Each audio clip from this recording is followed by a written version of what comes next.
सीता आ रही, सखी सारा बात बता दी। जो दो राजकुमार फूल लेने के लाए हैं, तो सीता जी के चरण में नुपुर है, और नुपुर का जो आवाज, छम छम आवाज, और राम जी को सुना दिया। तुलसीदास जी लिखे हैं, कंकन किंकिनी नुपुर धुनि सुनी। तो सीता जी के जो नुपुर हैं उसमें कामदेव है। कामदेव सीता जी के चरण में बैठ करके राम के ऊपर काम बाण प्रहार किए। राम जी लक्ष्मण को बोले, लक्ष्मण मालूम पड़ता है जनक नंदिनी सीता कि ये नुपुर का आवाज है। अब देवी सीता राम जी के पास आ गई, दोनों को एक टक नैन में देखते रहे। बोले सीताराम भगवान की जय। माता सीता राम जी को देख रही और राम जी सीता को देख रहे। दोनों का आंख पलक गिरना भूल गए, पलक गिराना भूल गए, दोनों को देख रहे हैं। देवी सीता शर्मा गई, राम जी को अपनी आंखों के भीतर में लेकर के आंख का पलक गिरा दिया, मैंने बंद कर दिया, और अपने हृदय में राम जी को बैठाया और ध्यान में दर्शन किया। ध्यान देना, दर्शन दो प्रकार के हैं। एक है प्रत्यक्ष दर्शन, माने आमने सामने दर्शन करना, और दूसरा है अनुभव दर्शन। तो देवी सीता फूल बगीचा में तो पहले राम जी को दर्शन किया, आंख खोल करके सीता राम जी को, राम जी सीता को। परंतु माता सीता थोड़ा शर्मा गई, तो राम जी को भीतर में ले लिया, आंख के भीतर में लेकर के अपने दिल में बैठाया और आंख बंद करके वो ध्यान में दर्शन किया, अनुभव में दर्शन किया। तो एक सखी बोली, सीते क्या ध्यान कर रहे हैं, आंख खोल करके देखो। तो माता जानकी शर्मा गई, बोली, अरे सखी मैं पिता का अधीन हूं, मैं पिता का अधीन हूं। यहाँ ज्यादा समय रहना मेरे लिए ठीक नहीं है, ये मर्यादा है। तो माता जानकी अपनी सखियों को लेकर के अब मंदिर की ओर जा रहे हैं। को मंदिर का पूजा करने के लिए आई थी, वो थोड़ी दूर जाती है, फिर घूम करके पीछे की ओर देखती है तो राम जी पीछे खड़े हैं। फिर थोड़ी दूर जाती है, फिर घूम करके पीछे की ओर देखती है, कोई बहाना लगा करके देखती है। इस प्रकार माता जानकी मंदिर के पास पहुंच गए, और इधर भगवान राम लक्ष्मण को बोले, अरे भैया लक्ष्मण, आज तक मेरा मन किसी भी स्त्री के ऊपर नहीं गया। रघुवंशन करे सहज सुभाव, मन कुपंथ पगुधर इन खाऊ। मोही अतिशय प्रतीति मन केरी, जही सपने हु पर नारी ननहेरी। ध्यान देना, ये चौपाई का अर्थ क्या है।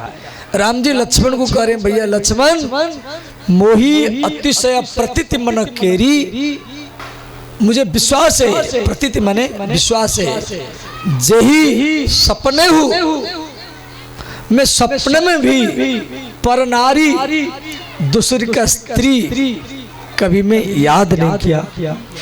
पर नारी न हेरी, हेरी माने याद, हेरी शब्द का अर्थ याद। अरे भैया लक्ष्मण, मैं आज तक किसी दूसरी स्त्री का सपने में भी याद नहीं किया। रघुवंश न कर सहज स्वभाव, और रघुवंश में जितना भी राजा जन्म लिए, वो हरिश्चंद्र हो या भगीरथ हो या खट्टांग हो, कोई भी राजा आज तक दूसरी स्त्री का याद नहीं किया। और आज मेरा मन सीता के ऊपर बार बार क्यों जा रहा है, ध्यान देना। ये तुलसीदास जी रामचरितमानस में लिखे हैं, परंतु इसका एक गुप्त अर्थ आ रहा है। गुप्त अर्थ माने गोपनीय अर्थ। क्या? राम जी कह रहे लक्ष्मण, आज तक मेरा मन किसी भी स्त्री के ऊपर नहीं गया, परंतु सीता के ऊपर बार बार क्यों जा रहा है? इसका अर्थ यह है सीता हमारी है, इसी कारण मेरा मन बार बार जा रहा है। ये इसका गुप्त अर्थ आ गया, इसका गोपनीय अर्थ है। सीता हमारी है, इसी कारण मेरा मन बार बार जा रहा है। अब माता जानकी श्री गिरिजा मंदिर में पहुंची और पूजा किया। षोडशोपचार में पूजा की और भगवती को माला पहराई और रोली मोली चावल से माता दुर्गा जी का पूजा किया और हाथ जोड़कर स्तुति किया।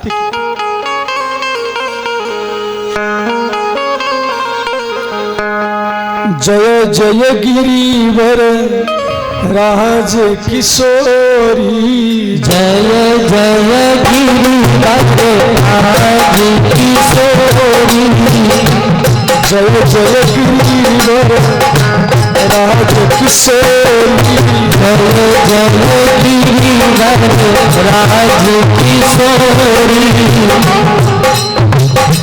जय महर्ष चंद्र चकोरी, जय महेश चंद्र चकोरी, जय जप तनस रानंद माता, जय तनस रानंद माता, जगत जननी मिली पुत्र गाता, जगत जननी मिली पुत्र गाता। इस प्रकार देवी सीता स्तुति कर रही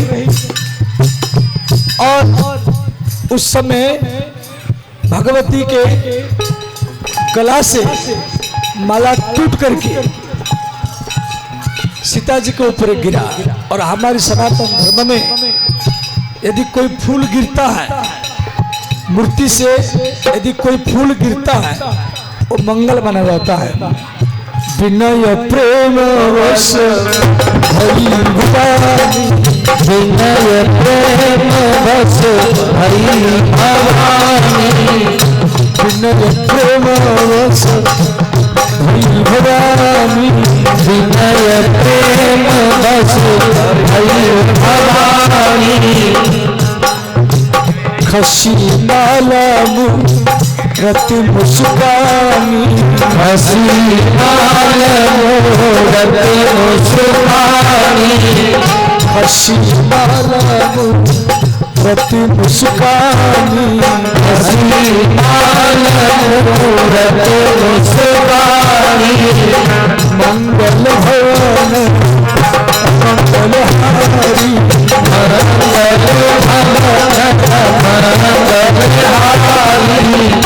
प्रभु सुदशरथ जी बिहारी, प्रभु सुदशरथ जी बिहारी।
इधर श्री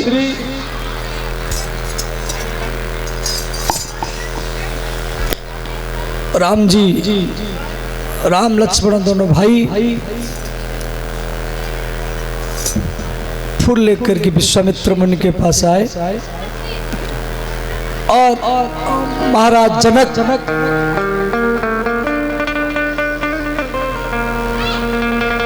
धनुष का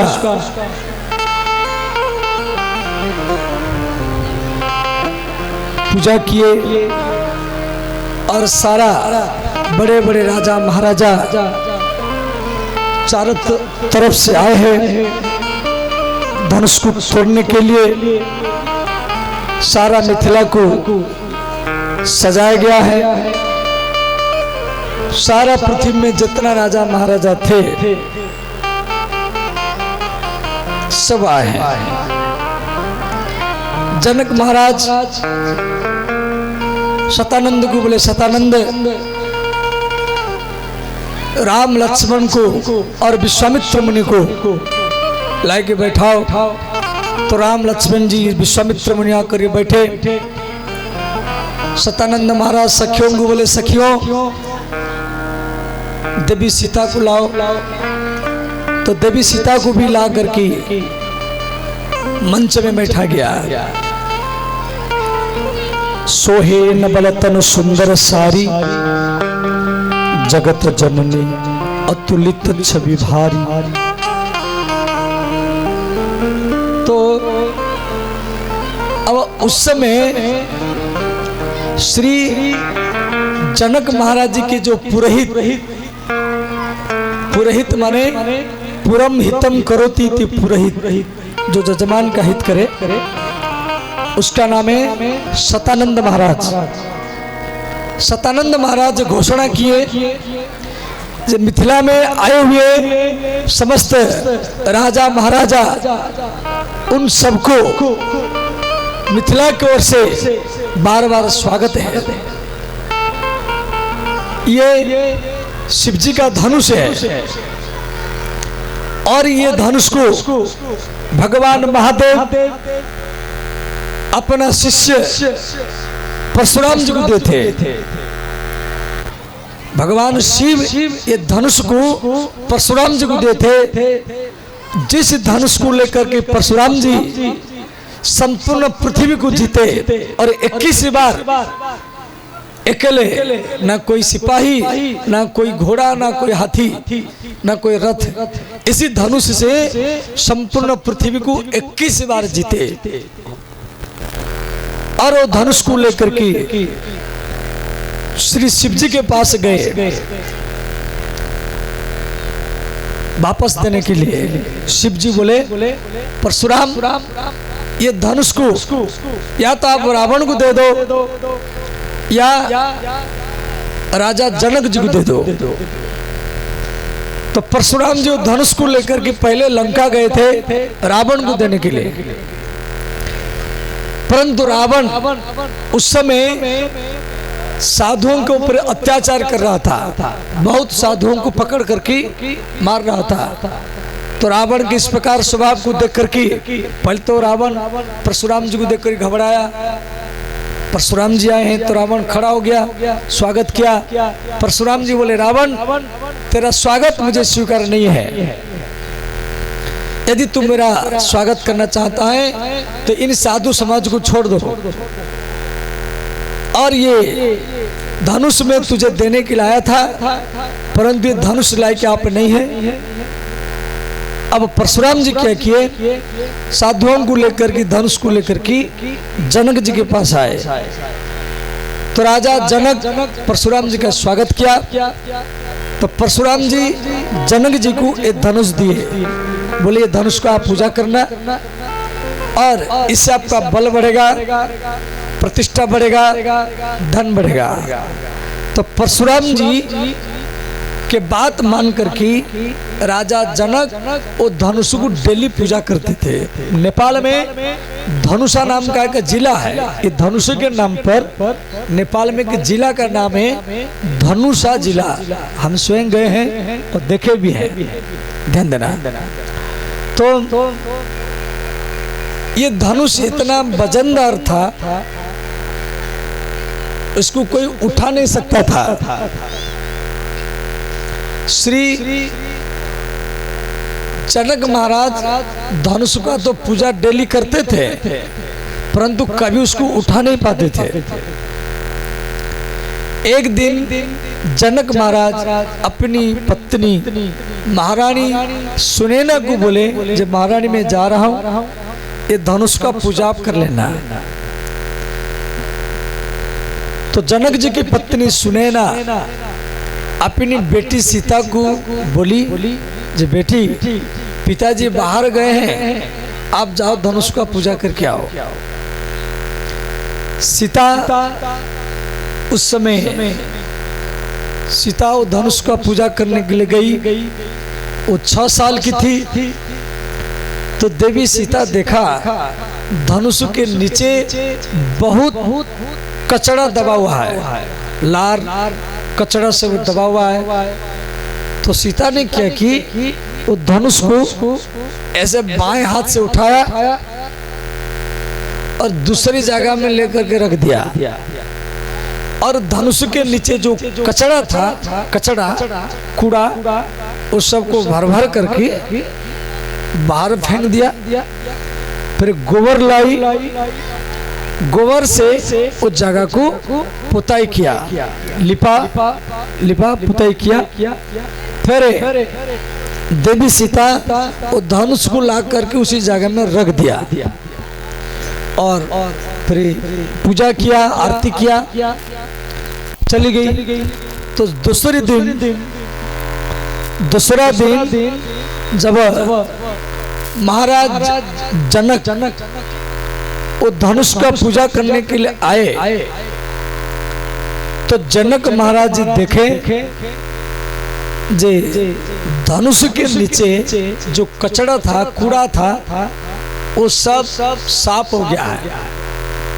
तो जनक महाराज अपनी पत्नी सुनैना को बोले, महारानी धनुष का पूजा कौन किया था, कौन कचड़ा साफ किया, कौन कूड़ा साफ किया?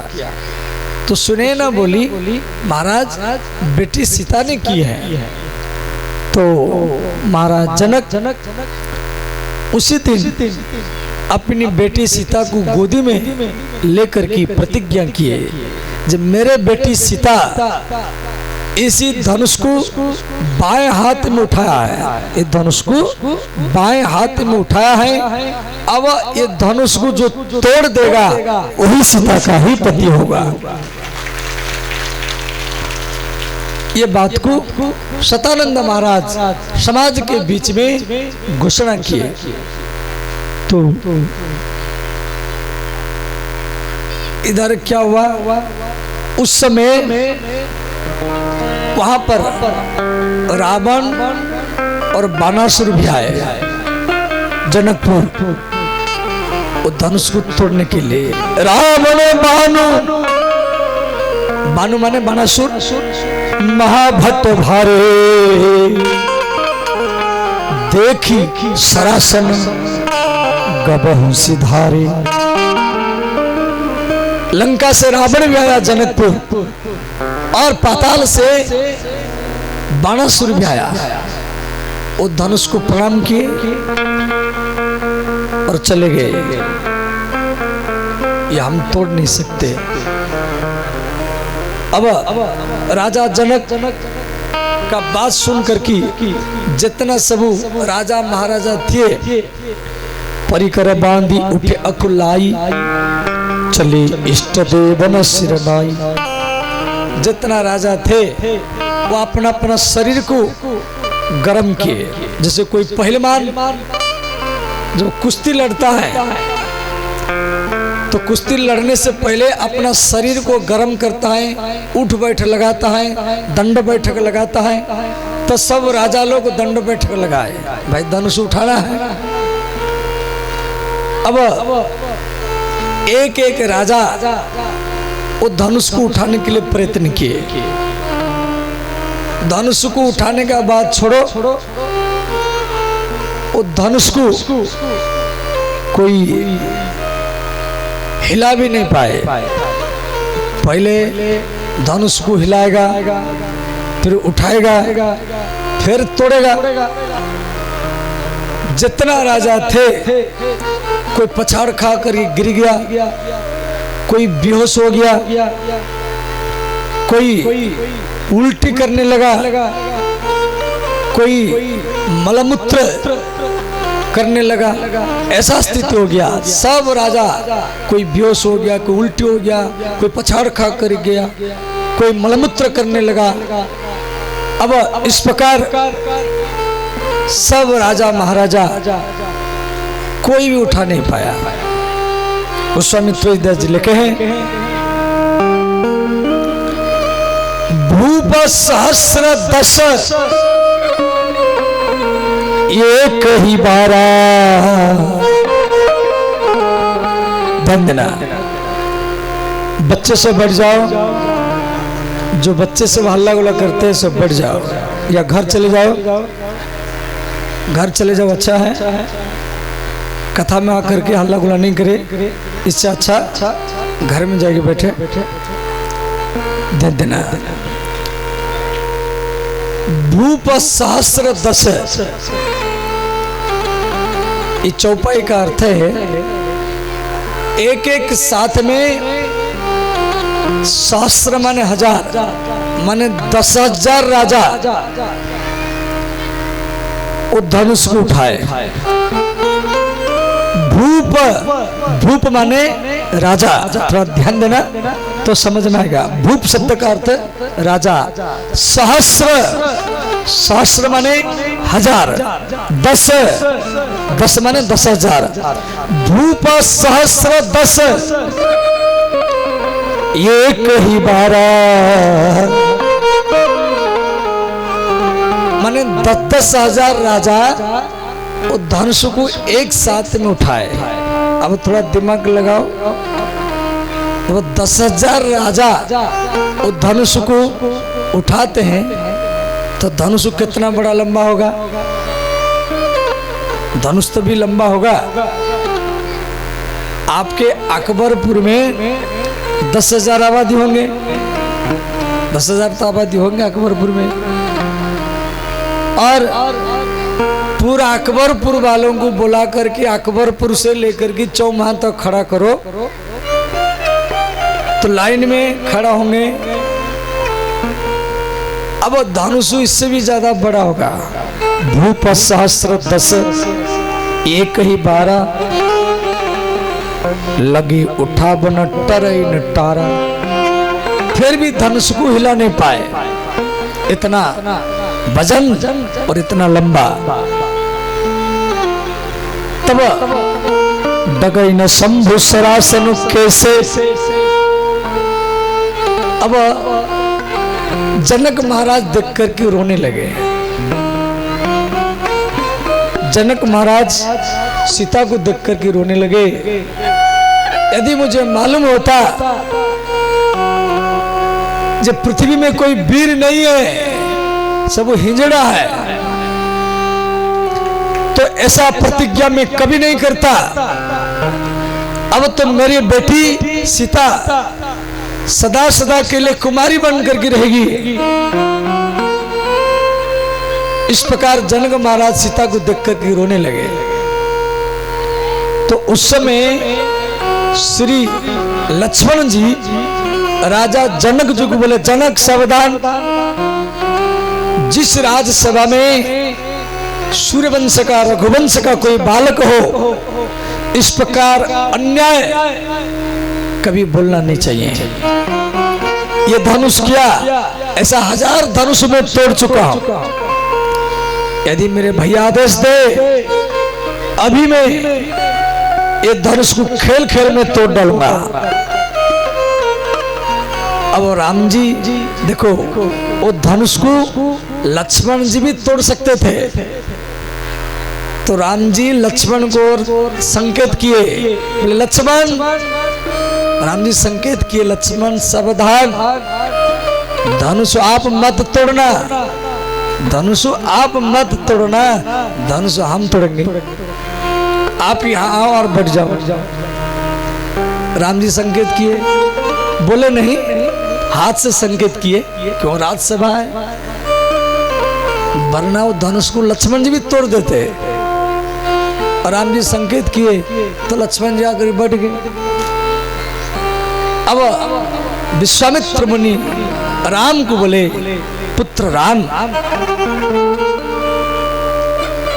राजा जनक बड़ा दुखी है और आप उठो। उठो राम बांझहु भव चापा, उठहु राम बांझहु भव चापा, उठहु राम बांझहु भव चापा, उठहु राम बांझहु भव चापा, मेटाहु तात जनक परितापा, मेटाहु तात जनक परितापा, मेटाहु तात जनक परितापा, मेटाहु तात जनक परितापा, श्री राम जय राम जय जय राम, श्री राम जय राम जय जय राम।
अब श्री राम जी धनुष के पास जाके खड़े हो गए। पहले तो धनुष को प्रणाम किए, उसके बाद में धनुष का परिक्रमा किए, फिर राम जी धनुष के पास जाकर के खड़े हो गए। इधर श्री राम जी खड़े होकर के देवी सीता को देख रहे हैं और माता सीता भी राम जी को देख रहे हैं।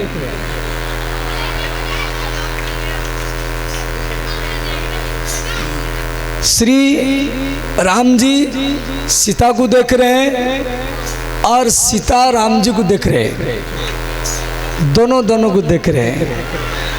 अब ध्यान देना, अब हम बैठ जाओ, बैठ कर कैट करो, भूल भाल करेगा। तो देवी सीता यह एक प्रश्न किया, ध्यान देना। देवी सीता राम जी को मन में प्रश्न किया। देखो दोनों दूर में है, सीता राम जी से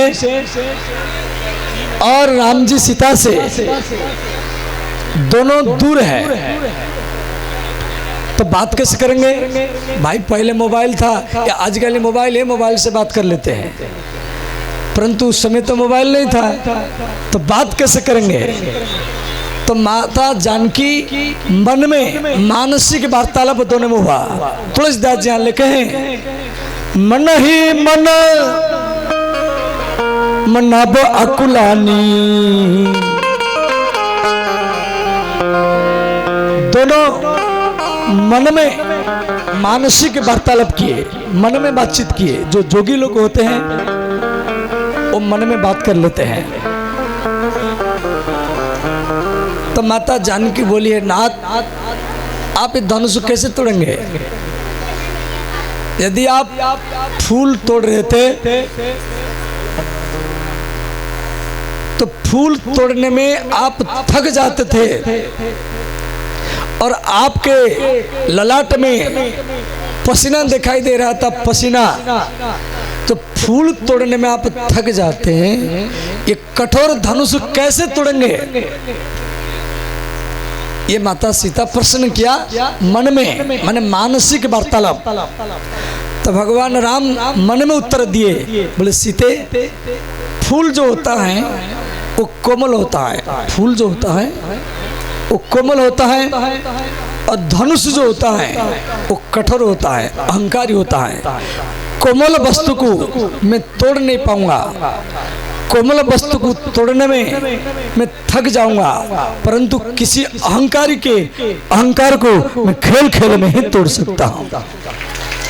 ये धनुष को मैं तोड़ दूंगा। ये राम जी मन में उत्तर किए। इधर माता जानकी ने क्या की? भगवान शिव जी को मनाई, भगवान शिव जी को प्रार्थना की। क्या प्रार्थना की? मन ही मन मनब अकुलानी हो प्रसन्न महेश भवानी। महेश, महेश माने शिव और भवानी माने पार्वती। माता पार्वती और शिव जी को देवी सीता मनाई। क्या मनाई? जे हे महादेव, हे माता पार्वती, मैं जो नवरात्र व्रत किया हूँ, मैं जो शिवलिंग में जल चढ़ाया हूँ, और उसी का फल स्वरूप आज मैं आपको मांग रहा हूँ, ये धनुष का वजन आप हल्का कीजिए, ये धनुष का वजन को हल्का कीजिए। जैसे भगवान राम इसको खेल खेल उठा ले और खेल खेल में तोड़ते। यहाँ सीता माता अर्जी लगाई शिव जी को, तो शिव जी क्या किए? सीता जी के अर्जी को सुन करके वो धनुष का वजन हल्का किए। और इधर भगवान राम धनुष तोड़ने के लिए जा रहे। श्री लक्ष्मण जी वीर आसन में जाके बैठ गए। लक्ष्मण जी को यहाँ बैठा दीजिए घुटना में। क्यों? राम जी धनुष तोड़ेंगे, पृथ्वी डगमगा जाएगा, भूचाल होगा, भूकंप होगा। इसलिए राम लक्ष्मण जी क्या किए? पृथ्वी के ऊपर वजन दे करके, कि लक्ष्मण जी संकर्षण के अवतार है, संकर्षण के अवतार है लक्ष्मण, जिसके फन के ऊपर ये सारा पृथ्वी है। इसलिए लक्ष्मण जी पृथ्वी को दबाए। तुलसीदास जी लिखे हैं, ते क्षण राम मध्य धनु तोड़ा, भय भुवन धुनि घोर कठोरा। राम सिया राम सिया राम जय जय राम, राम सिया राम सिया राम जय जय राम। सही क्षण राम मध्य धनु तोड़ा, भय भुवन धुनि घोर कठोरा। राम सिया राम सिया राम जय जय राम, राम सिया राम सिया राम जय जय राम। भगवान राम धनुष को उठाए और ये जो मध्य शब्द लगाया गया, देखो रामायण में पुराण में 3 धनुष है, एक सारंग धनुष, पिनाक और एक गांडीव। तो ये जो धनुष तोड़ा जा रहा है ये गांडीव, ये नहीं, सारंग नहीं, पिनाक धनुष। दूसरा भाव, भगवान राम सुबह नहीं तोड़े, शाम को नहीं तोड़े, मध्याह्न 12 बजे तोड़े, इसलिए मध्य शब्द आया। तीसरा भाव, राम जी आकाश में पाताल में नहीं तोड़े, ये पृथ्वी पर तोड़े, इसलिए मध्य शब्द आया। चौथा, एक तरफ विश्वामित्र मुनि और एक तरफ लक्ष्मण दोनों के बीच में राम जी खड़े हैं, इसीलिए तोड़े, मध्य शब्द आया। चौथा, श्री ब्रह्मा जी नहीं तोड़े और शिव जी नहीं तोड़े, ब्रह्मा और शिव के बीच में भगवान विष्णु राम के रूप में धनुष को तोड़े, इसलिए मध्य शब्द आया। तेहि क्षण राम मध्य धनु तोड़ा,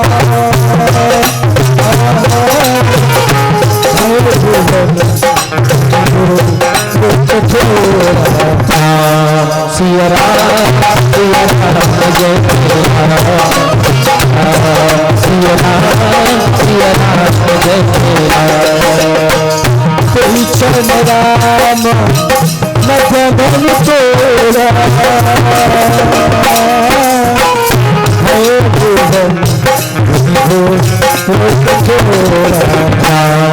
सिया राम सिया राम जय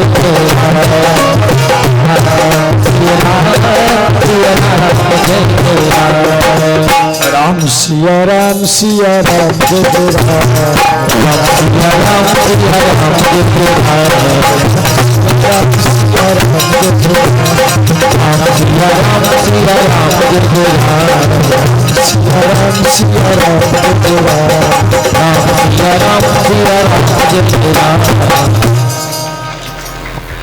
अब धनुष टूट गया, ध्यान देना। श्री सतानंद महाराज सखियों को बोले, सखियों राम धनुष तोड़े हैं और सीता को ले जाओ, राम जी के गला में जयमाला अर्पण करो। तो राम जी धनुष को तोड़ करके खड़े हैं, थोड़ा राम जी को आगे लाइए, राम जी को आगे लाइए, लक्ष्मण को थोड़ा पीछे कर दीजिए, इधर मुख कर लीजिए, हाँ बस लक्ष्मण जैसे खड़े रहे। देवी सीता को माला पकड़ा दीजिए और जाके सामने राम जी के सामने जाके खड़े हो जाइए, राम जी के सामने आइए और थोड़ा और आगे, बस आमने सामने वहाँ खड़े रहे, बैठ रहिए, गाइड करना है, दोनों आमने सामने, ध्यान देना। श्री देवी सीता माला को लेकर के राम जी के सामने पहुंच गए, परंतु देवी सीता राम जी के गला में माला को नहीं डाला, वो माला को नहीं डाली। तो मिथिला की सखी सीता को बोली, जे सीते आप ये माला को राम जी के गला में डालो। सीता बोली मैं नहीं डालूंगी, देवी सीता बोली मैं नहीं डालूंगी। क्यों नहीं डालेगी? देवी सीता बोली अरे सखियों, ये यदि पहले धनुष को तोड़ देते, यदि ये पहले धनुष को तोड़ देते तो ये जो राजा महाराजा का बेइज्जती हुआ और मेरे पिता रोने लगे, उनका नहीं होता। पहले तो ये 10-10 हजार राजाओं का बेइज्जत करवाए,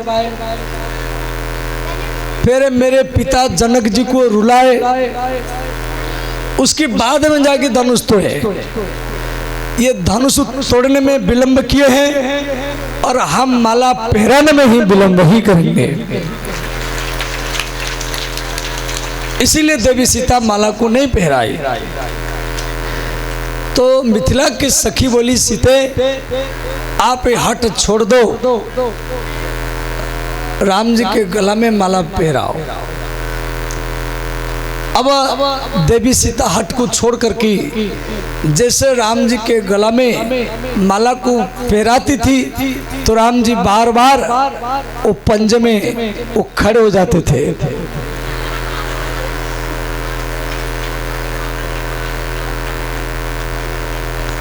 अब मिथिला के सखी लक्ष्मण को बोली जो लक्ष्मण आप अपने भाई को थोड़ा समझाओ, वो मस्तक झुका दे और हमारी राजकुमारी माला फेरा देगी। तो लक्ष्मण जी बोले हम सूर्यवंशी है।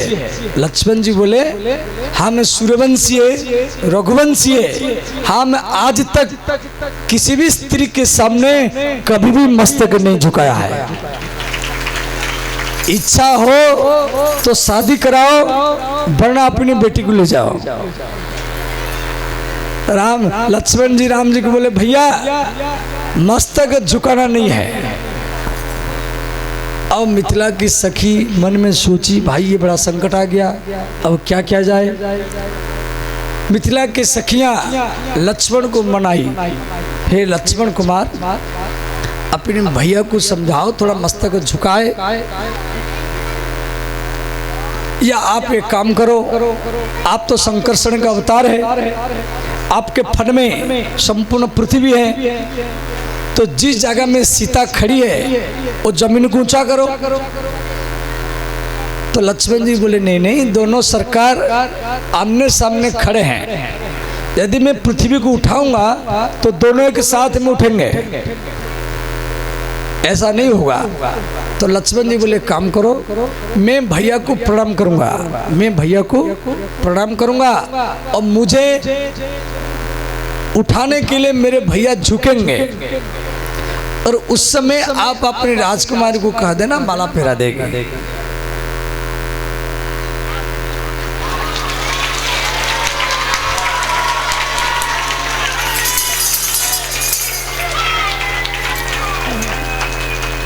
अब देखो ये जो माला है ये विवाह का माला नहीं है, ये जय माला है।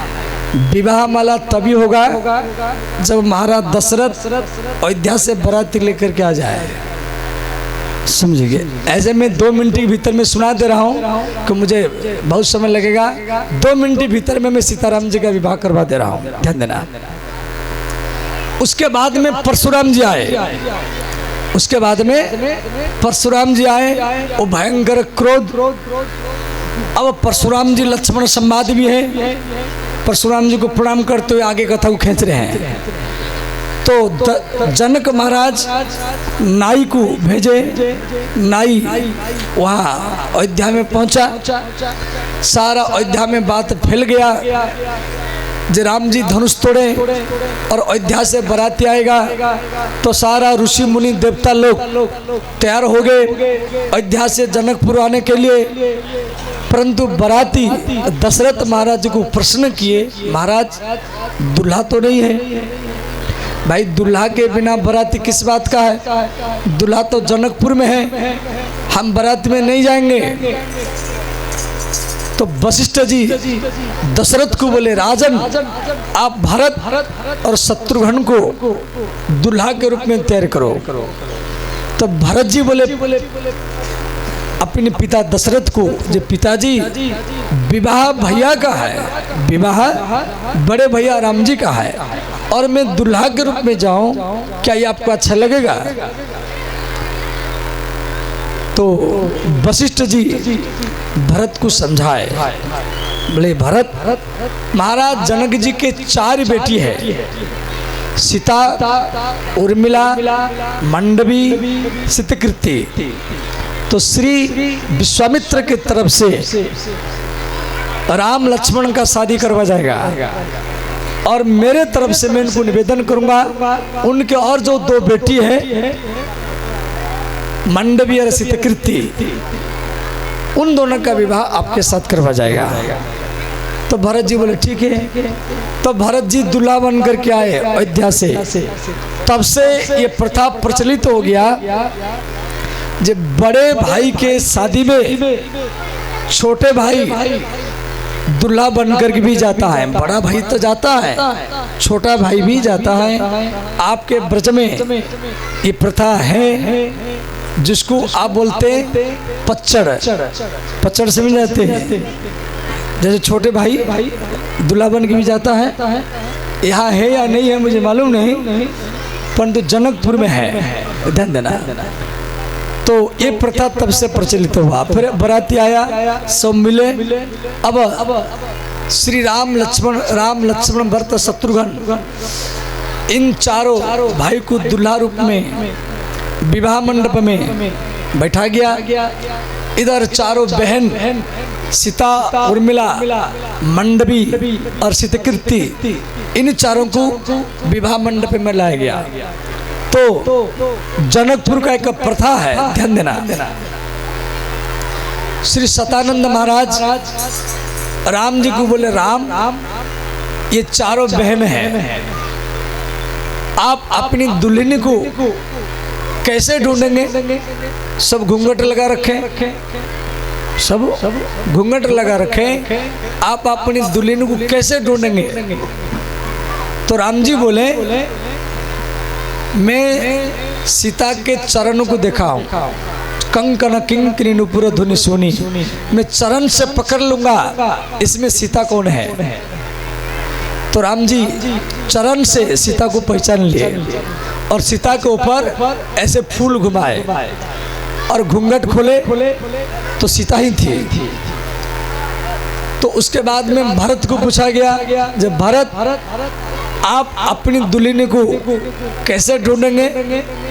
भरत जी बोले, मुझे मेरे भैया के नाम पर विश्वास है, मैं राम राम बोल करके जिसी के ऊपर मैं राम राम बोल करके जिसी के ऊपर फूल घुमाऊंगा वो मेरी दुल्हन होगी। और जैसे राम राम कह करके ऐसे फूल घुमाए और घूंघट खोले, वो मंडवी थी, भरत की पत्नी मंडवी। इतना कॉन्फिडेंस था भरत को। अब शत्रुघ्न को पूछा गया, आप अपनी दुल्हन को कैसे ढूंढेंगे? शत्रुघ्न जी बोले, देखो हम चारों भाई हैं, राम, भरत, लक्ष्मण, शत्रुघ्न, और ये चारों बहन हैं, सीता, मंडवी, उर्मिला, सितकीर्ति। मैं भैया में छोटा हूँ, ये चारों बहन हैं, इसमें जो छोटी होगी वो हमारी होगी। तो वो देखे ये छोटी, तो सितकीर्ति उसके ऊपर फूल घुमाए। अब लक्ष्मण को कहा गया, ये लक्ष्मण आप अपनी दुल्हन को कैसे ढूंढेंगे? लक्ष्मण जी बोले, इसमें क्या बात है? अरे मेरे तीनों भाई अपना अपना दुल्हन को प्राप्त कर चुके हैं, मेरे तीनों भाई अपना अपना दुल्हन को प्राप्त कर चुके हैं, अब जो रह गई वो हमारी है। अब लक्ष्मण को कहा गया, ऐसा करो आप अपनी दुल्हन के ऊपर फूल घुमाओ। लक्ष्मण जी फूल घुमाए। फिर लक्ष्मण को कहा गया, जे आप अपनी दुल्हन के घूंघट खोलो। जैसे लक्ष्मण जी अपनी दुल्हन का घूंघट खोले, वो दाढ़ी मूछ वाला एक दूल्हा ही बैठा था। अब लक्ष्मण का बड़ा बेइज्जती हुआ, लक्ष्मण का बड़ा बेइज्जती हुआ। देखो महाराज जनक जी की जो बेटी है वो केवल उर्मिला है, जो लक्ष्मण की पत्नी उर्मिला वही जनक जी की बेटी है। सीता जो है वो पृथ्वी का बेटी है, सीता पृथ्वी का बेटी है। मंडवी सितकीर्ति ये जनक जी के जो भाई है उनकी बेटी है। फिर बाद में उर्मिला को लाया गया, फिर विधिवत भाव से विवाह हुआ। अब श्री सीताराम सरकार को आमने सामने खड़ा की जाए। फिर पहले विवाह दो तरीका से होती है, लोक रीति और वेद रीति। तो पहले लोक रीति में शादी होगा, दोनों को माला पकड़ा जाए, आमने सामने खड़ा करो।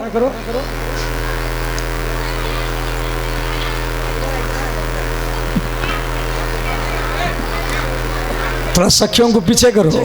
हाँ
ये गद्दी को थोड़ा आगे कर दो, ये आसन को आगे ले जाइए,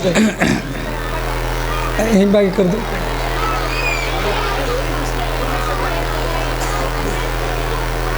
हाँ, आसन में थोड़ा आगे ले जाइए, या इधर करना है तो इधर करो, बीच में करो, वहाँ नाचेंगे, इधर बीच में करो।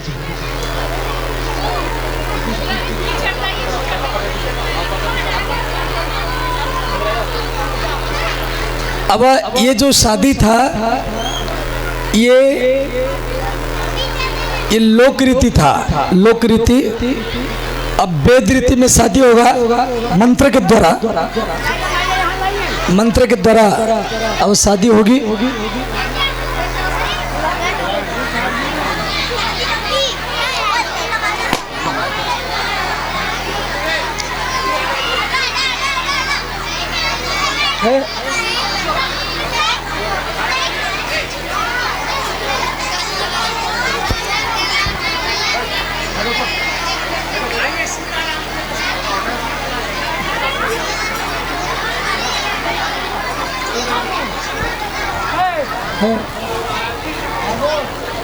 इसमें